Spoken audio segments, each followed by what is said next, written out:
Cara, é isso, assim, o corpo, ele pede um sosseguinho. Eu tava brincando com você. Da agenda, como é que tá sinistro? Não, assim, ontem, cara, na televisão eu escrevi sushi. Do nada, né? E apareceu lá o pessoal todo asiático numa competição de 80 que viraram 20 de coisa de comida que eu não tinha... Porque eu tô procurando... Porque eu tenho falado muito disso. Não comente aquilo que você desconhece. Entendeu? Procure conhecer. Então, eu adoraria ser um melhor cozinheiro. Eu consigo fazer um churrasco bem gostoso, mas eu não sou aquele cara que sabe exatamente o ponto do arroz, de como que tem que... Então, eu queria saber um pouco mais, para eu poder, sabe, sei lá, me divertir com isso. Não é só, quero impressionar o Igor quando ele for em casa. Não é isso, é o fato da culinária. Eu viajo pelo mundo inteiro. Tem hora que você fala assim, nossa, tá apimentado, irmão. Nossa senhora, isso aqui vai virar até turbo no banco do carro. Já sai. Então, é uma coisa doida, né? O corpo tava pedindo arrego, eu fui lá, fiquei quase o dia inteiro de cama. De tanto cansado também. Morto, né? E assim, fim de semana tem corrida. Então... Mas aí tem o lado tá mais sinistro agora do que quando tu tava na Fórmula 1. Tá. É que assim, na Fórmula 1 eu viajei muito pra estar com os meninos, né? Então, quando a molecada começou a ir pra escola, eu escolhia estar aqui toda segunda-feira pra levá-los à aula. Então, isso aí pega bastante o lombar, assim, viagem, deita, fica pé, aquela coisa toda. Mas fora isso, assim, tá mais pesado porque hoje eu faço mais de 20 fins de semana de corrida. Que é também um caso da Fórmula 1, né? Na minha época eram 14, passaram para 16 e de repente hoje a gente tem mais de 23 corridas durante um ano. Você olha para os pilotos, eles estão se estragando mais, né?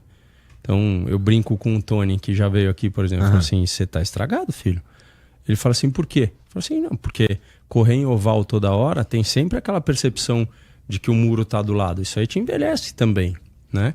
E aí, todo fim de semana você se lidando com isso, pode olhar na cara do cara da NASCAR lá fora, o cara da Indy.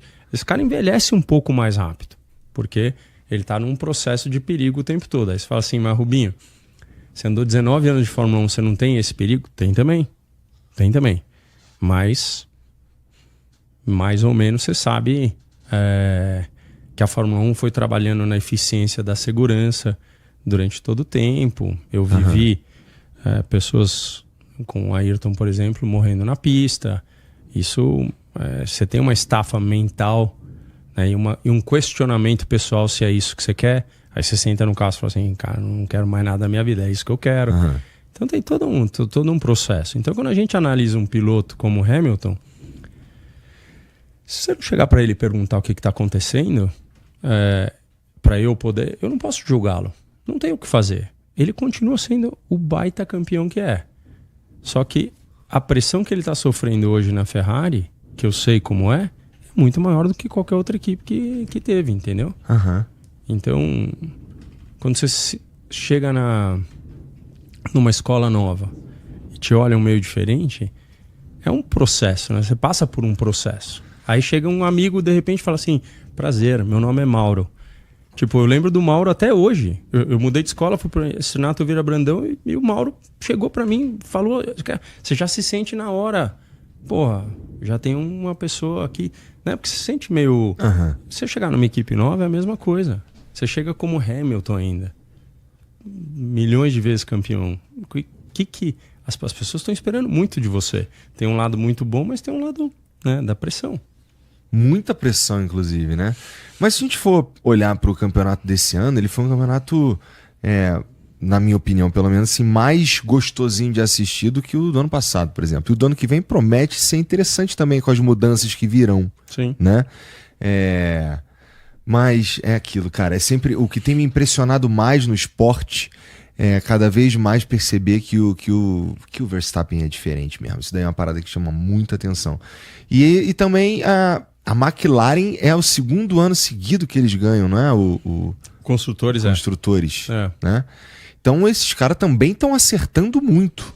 Mas erraram bastante. Esse que é o grande barato da vida, porque eu quando conversei com eles, acho que foi 3 anos atrás, eles foram último na primeira prova do campeonato. Último. Tipo, o Norris largou, acho que não passou do Q1. Tá. 3 ou 4 anos atrás. E aí, eles foram melhorando e eu sou o André Stella, que é o capo lá hoje, o cara que faz a parada toda. Ele foi engenheiro de telemetria, porque tem um engenheiro mecânico e tem um engenheiro de computador, né? Baixar todos os dados, aquela coisa, análise de gráficos e tudo. Ele era esse engenheiro de Schumacher. Tá. E eu prestava muita atenção no que ele fazia. Uhum. Porque o meu cara era bom, mas esse cara era concurso, assim, dava pra ver que ele ia... Então, eu sou um cara que presto atenção. Uhum. Eu gosto de aprender, tô aqui, né? Acho que eu já te contei. Muitas vezes o Schumacher acabava a reunião, eles iam para um outro lado lá, que não me chamaram, eu pegava minha cadeirinha e sentava do lado lá, queria ver alguém pedir pra eu sair, entendeu? Não tava escrito em nenhum papel que tinha que sair. Então, aí você fala assim, cara chato, não. Eu sou parte desse time também, quero aprender. Então, esse Stella, eu ficava lá e eu ficava... Então, a gente criou uma amizade. E aí, 3 ou 4 anos atrás, né? Porque eu realmente não assim, eu acho que 3 anos atrás quando eles foram em Melbourne, eles foram lá para trás.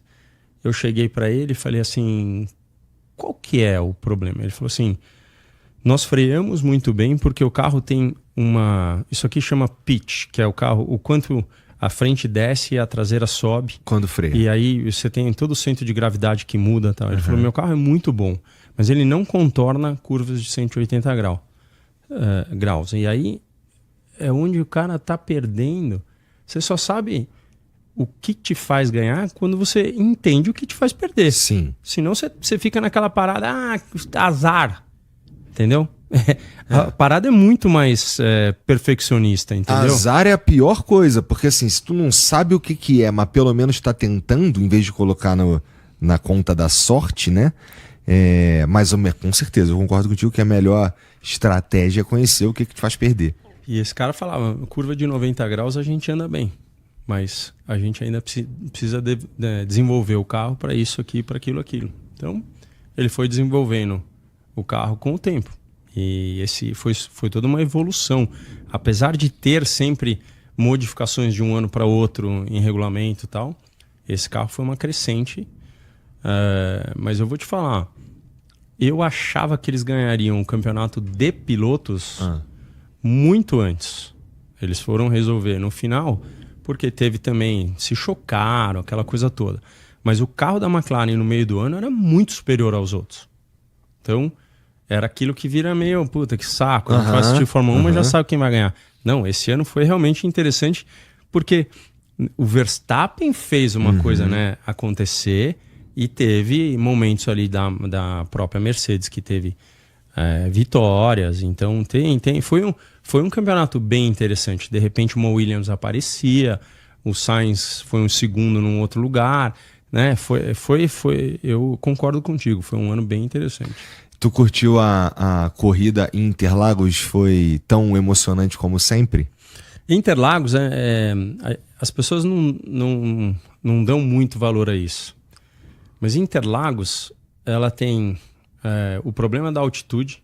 Então tem equipe que anda melhor ou pior em relação ao motor. Tá.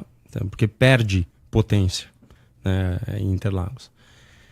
E o fato de Interlagos não ter uma reta, assim, se você pensar, o cara sai da última curva de Interlagos, ele está sempre em curva, ele faz o café, ele continua, é uma semi-reta, mas ele continua meio que virando.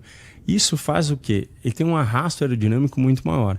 Então, ele não consegue liberar o cara de trás. Como tem um negócio da asa ainda, o cara chega mais do que o normal nesses tipos de coisa. Aí você fala assim, putz, mas a pista não dá direito de ultrapassagem? Não, é aí que ele puxa um vácuo maior e dá mais ultrapassagem. Então, as corridas de Interlagos, ainda porque também dá sempre uma pingadinha lá, chove, elas são sempre muito emocionantes, entendeu?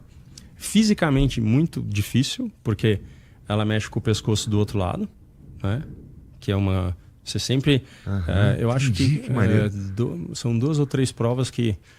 eles me falaram até... Eu nunca andei nos Estados Unidos agora no Texas. Eles falam que ali prepara muito o pescoço para Interlagos já. E logo antes então, mas na minha época, cara, você andava muito pouco para um lado e chegava em São Paulo, cara, você acabava a corrida, cara, você ia jantar, você estava assim, sabe? Então, fisicamente difícil, emocionante, fora o conjunto de coisas ali de trânsito e tal, os pilotos adoram vir, entendeu? Então, como assim, cara? O lance do trânsito porque Interlagos ele tem uma dificuldade. Uma gigantesca dificuldade de chegar. De chegar e de sair.